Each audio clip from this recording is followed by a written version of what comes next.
Hello student, welcome to creative tuition class. Student, यदि आप इस चैनल पर नए हो और आपने अभी तक चैनल को सब्सक्राइब नहीं किया है तो चैनल को सब्सक्राइब जरूर करें और बेल आइकन का बटन जरूर दबाएं ताकि जो भी वीडियो है आपके पास उसके नोटिफिकेशन जल्द से जल्द पहुंच जाए। तो स्टार्ट करता हूं। जो वीडियो लेकर आया है वो है क्लास 10 चैप्टर सत्ता के साझेदारी। ये आपकी बुक पॉल साइंस का है, चैप्टर फर्स्ट, और इसको इंग्लिश में जो बुक का नाम है पावर शेयरिंग, कि व्हाट इज पावर शेयरिंग। तो पावर शेयरिंग के ऊपर एक चैप्टर दे रखा है। इसमें आप बेल्जियम, श्रीलंका और तमिल के बारे में, किस प्रकार तमिलों के साथ गलत हुआ और उन्होंने किस प्रकार अपनी मांग उठाई, तो इस तरीके से डिमांड उन्होंने रखी, तो उसके ऊपर इस चैप्टर में क्लियर करेंगे आज। तो ये मैं आपको पूरा इस शॉर्ट तरीके से बताऊंगा, तो आप वीडियो के एंड तक बने रहें ताकि आपको जितने भी मैं टॉपिक कर रहा हूँ, पॉइंट कर रहा हूँ, आपको वो सारे पॉइंट टू पॉइंट क्लियर हो जाए। तो स्टार्ट करता हूँ। मैं आपको बताता हूँ कि power sharing, what is power sharing. तो सत्ता की साझेदारी है क्या। तो सत्ता की साझेदारी मतलब कि कोई भी एक तरीके से सरकार जो होती है मिलकर जब कार्य करती हैं, उनके जितने भी प्रकार होते हैं वो उनकी शक्तियों का क्या होता है, पावर मतलब बंटवारा कर दिया जाता है। सत्ता का साझेदारी मतलब पावर शेयरिंग। तो इसमें क्या होता है, जो भी गवर्नमेंट होती है, गवर्नमेंट के 3 ऑर्गन्स होते हैं, और जैसे कि लेजिस्लेचर हो गया और एग्जीक्यूटिव हो गया, जुडिशरी हो गया, विधायिका, कार्यपालिका, न्यायपालिका, जो आप पहले पढ़ चुके हैं। तो ये 3 सरकार के अंग होते हैं। इनके अंदर एक तरीके शक्तियों का बंटवारा कर दिया जाता है कि कौन सी शक्ति किसके पास है। जैसे कि हमने लेजिस्लेचर में पढ़ा था कि जो विधायक होती है एक तरीके से लॉ बनाने का एक तरीके से उसके पास एक राइट्स है। दूसरा एग्जीक्यूटिव जो होता है कार्यपालिका, एक तरीके से उसको पास करने का एक तरीके से राइट दिए गए हैं। और जुडिशियल होता है एक तरीके न्याय करना, जस्टिस करना, उसका एक तरीके से कार्य होता है। तो आपने पहले पढ़ चुके हैं। तो सबसे मेन इसमें है कि सत्ता के साझेदारी है क्या। अब 2 टाइप्स की एक तरीके से पावर शेयरिंग होती है। मैं आपको बता दूं, सत्ता के साझेदारी जो है एक तरीके का विभाजन दो टाइप से किया गया है। 2 टाइप से किया गया। वो 2 टाइप्स कौन से, एक है क्षैतिज विभाजन, हॉरिजेंटल डिवीजन, और दूसरा है वर्टिकल डिवीजन। हॉरिजेंटल डिवीजन क्या होता है, जिसमें गवर्नमेंट के 3 ऑर्गन्स होते हैं, जैसे मैंने आपको बताया, उसमें उनकी शक्तियों का बंटवारा कर दिया जाता है। तो शक्तियों का बंटवारा जब कर दिया जाता है तो उसको हॉरिजेंटल डिवीजन कहा जाता है। मैं आपको दोबारा क्लियर करता हूँ। सरकार के विभिन्न अंगों के बीच शक्तियों का बंटवारा होता है। Power is share among different organs of the government like legislature, executive और जुडिशियरी। तो ये 3 एक तरीके से ऑर्गन्स हैं गवर्नमेंट के, जिनके अंदर शक्तियों का बंटवारा कर दिया जाता है, जिसको हॉरिजेंटल डिवीजन कहते हैं। और लोकतंत्र की अवधारणाओं को सुनिश्चित करना, ये क्या करते हैं, डेमोक्रेसी जो इसको किस प्रकार मजबूत करना है, तो उनका कार्य है। तो मैं इंग्लिश में बता दूं, it ensure the concept of the expression of democracy. किस प्रकार डेमोक्रेसी को एक तरीके से स्ट्रॉन्ग करना है, किस प्रकार डेमोक्रेसी को आगे तक लेकर जाना है, ताकि एक तरीके से जो स्टेट है वो एक तरीके से गवर्नमेंट के अंडर में रहे। अब नेक्स्ट है सीधा विभाजन। सीधा विभाजन प्रत्यक्ष रूप से वर्टिकल डिवीजन। वर्टिकल डिवीजन क्या होता है, सरकार एक 3 तरीके से होती है। 3 टाइप्स ऑफ गवर्नमेंट, इसमें भी आपको बताता हूँ मैं। वो 3 टाइप्स ऑफ गवर्नमेंट था। और इसमें क्या होता है, जो गवर्नमेंट चलती है, मतलब गवर्नमेंट जिनकी सरकारें होती है, जो पूरा शासन करती है, वो 3 टाइप्स की होती है। वो कौन सी होती है, सरकार के विभिन्न स्तरों के बीच अलग अलग शक्तियों का विभाजन होता है। तो मैं इंग्लिश में बता दूं, power share among the different level of government like union मतलब सेंट्रल गवर्नमेंट और स्टेट गवर्नमेंट और लोअर गवर्नमेंट, जिसको स्थानीय सरकार कहते हैं लास्ट के।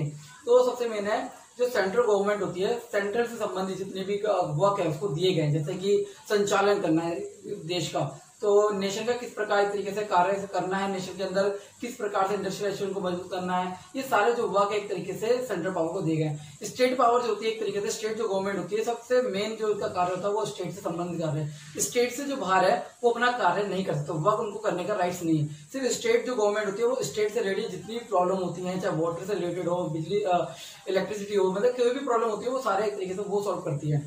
नेक्स्ट इसमें है it ensure the concept of डीपिंग democracy, कि किस प्रकार डेमोक्रेसी को एक तरीके से मजबूत करना है, गहरा करना है। तो सबसे मेन इनका एम जो होता है, जो वर्टिकल जो डिवीजन होता है उनका मेन जो एम होता है वो होता है कि किस प्रकार डेमोक्रेसी को डीपिंग करना है। डीपिंग मतलब गहरा करना है, ताकि उसकी जड़ें मजबूत हो जाए गहराई तक। तो ये इस तरीके से कार्य करने का इस तरीके से अधिकार राइट्स दिए गए हैं। तो मैंने आपको बताया इसमें कि पावर शेयरिंग होता क्या है, फिर आपको बताया हॉरिजेंटल डिवीजन, और एक होता है वर्टिकल डिवीजन। ये एग्जाम में पूछने के लिए आ सकता है, तो आप इसका डेफिनेशन इस तरीके से लिख सकते हैं जैसे मैंने आपको शॉर्ट तरीके से बताया। और नेक्स्ट जो टॉपिक है मैं आपको बताता हूँ कौन सा टॉपिक है। नेक्स्ट टॉपिक जो है वो है सत्ता के साझेदारी क्यों जरूरी है। वाई इज पावर शेयरिंग, मतलब कि सत्ताधारी हमें क्यों जरूरी है, क्यों चाहिए एक तरीके से। तो उसमें 2 रीजन है। 2 different sets of reason can be give a favour of power sharing, कि दो कारण जो एक तरीके पावर जो भी सत्ता के तरीके एक तरीके पक्ष के आधार पर देखे जाते हैं।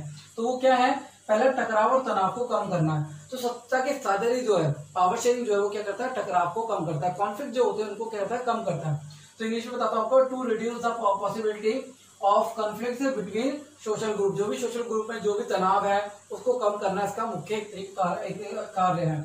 लोकतंत्र के लिए अच्छा है। तो जो भी है, power sharing is a good because for democracy. तो सबसे मैंने की जो पावर शेयरिंग जो है, जो सत्ता की साझेदारी है, वो क्या है, लोकतंत्र के लिए बहुत अच्छा है। लोकतंत्र के लिए अच्छा है इसलिए क्योंकि लोकतंत्र के एक तरीके से निर्माण करना, किस प्रकार उसको बल देना, वो सारा इसका एक तरीके फोर्स देने एक तरीके से वो कार्य इसका है। तो ये दो कारण एग्जाम में कई बार पूछे गए हैं कि सत्ता के साझेदारी हमें क्यों जरूरी है। तो मैंने बताया पहले टकराव को कम करने के लिए, दूसरा लोकतंत्र के लिए अच्छा है। क्यों अच्छा है, क्योंकि एक तरीके से आत्मा माना गया है, क्योंकि सत्ता के लिए सबसे मेन आत्मा है। तो ये एक मैंने आपको पॉइंट बताया। नेक्स्ट है बेल्जियम। बेल्जियम के ऊपर भी कई बार क्वेश्चन आया कि बेल्जियम है क्या। बेल्जियम सबसे मेन यूरोप का एक छोटा सा कंट्री है। तो इसमें आपको बता दूं मैं, यूरोप का छोटा सा देश है। Belgium is a small country in Europe. Europe का क्या छोटा सा देश है। नेक्स्ट है, it has border with Netherland, France and Germany. जो भी ये क्या है, बॉर्डर से लगा हुआ एक देश है, राज्य है या देश माने। तो इसमें नीदरलैंड जो है, फ्रांस जो है, जर्मनी है, ये क्या है, एक तरीके बॉर्डर से लगे हुए हैं। तो नेक्स्ट इसमें 59% जो फ्लेमिश इलाके में रहता है, जो इसकी जो आबादी है, जो पॉपुलेशन है, 59% जो है लोग क्या रहते हैं, फ्लेमिश इलाके में रहते हैं और डच बोलते हैं। तो इंग्लिश में क्या लिखना आपको, 59 in the Flemish region speak Dutch. तो सबसे मेन है कि 59% जो है वो फ्लेमिश में रहते हैं और क्या बोलते हैं, डच बोलते हैं। ये आपको याद रखना है। नेक्स्ट है 40% वेलोनिया, वेलोनिया में रहते हैं और फ्रेंच बोलते हैं। तो सबसे मेन आपको इंग्लिश में बता दो, 40% people live in Wallonia and speak French. तो ये दो पॉइंट आपको मैंने एक और क्लियर किए। नेक्स्ट 1% जो वो इसमें वो है स्पीक जर्मनी। वो क्या बोलते हैं, जर्मनी बोलते हैं। जो 1% जो आबादी है वो क्या कहते हैं, जर्मनी बोलती है। अब एक क्वेश्चन जो आता है वो आता है कि what was the political problem face by Belgium, कि बेल्जियम ने जातीय समस्या का सामना किस प्रकार किया। तो जातीय समस्या का सामना मैंने आपको बताया, पहला है कि यूरोप का छोटा सा देश है। तो मैंने इंग्लिश में बताया, Belgium is a small country of Europe. Next है, it has border with Netherland, France, Germany. ये क्या है, बॉर्डर से लगा हुआ है। और 59 जो फ्लेमिश इलाके में रहता है और एक तरीके क्या बोलता है, डच बोलता है। और तो आपको 50% जो है, 59% जो लोग वो आबादी है, मतलब पॉपुलेशन है जो है, वो फ्लेमिश इलाके में रहता है और क्या बोलता है, डच बोलता है। नेक्स्ट मैंने आपको बताया 40% जो वोलोनिया में रहता है और फ्रेंच बोलता है। तो ये आपको मेन पॉइंट बताया मैंने आपको। और 1% जो आबादी है, जो पॉपुलेशन है, वो क्या होती है, जर्मनी बोलती है। और राजधानी ब्रुसेल जो है 80% फीसदी क्या होता है, फ्रेंच, और 20% क्या होता है, डच बोलते हैं। तो ये भी आपको याद रखना है।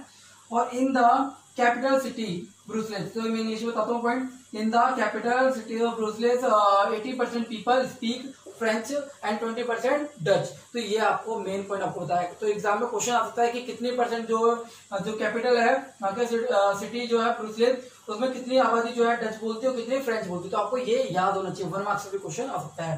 नेक्स्ट है, फ्रेंच भाषी जो लोग है वो ताकतवर है। ताकतवर मतलब द मिनोरिटी फ्रेंच जो है वो क्या है, रिच एंड पुअर है। उसमें पैसे वाले भी हैं और पूंजीवादी भी हैं और एक तरीके से ताकतवर है, पावरफुल है। उनके पास पावर बहुत ज्यादा है क्योंकि उनकी संख्या ज्यादा है। तो इस तरीके से मैंने आपको पॉइंट बताया और इनमें से सबसे ज्यादा 1 मार्क्स से क्वेश्चन निकलते हैं। तो सबसे मेन जो एग्जाम में क्वेश्चन आता है वो कि सत्ता की साझेदारी क्यों जरूरी है। और नेक्स्ट जो क्वेश्चन आता है वो है, what was the political problem face by Belgium, की बेल्जियम ने किस प्रकार जातीय समस्या का सामना किया।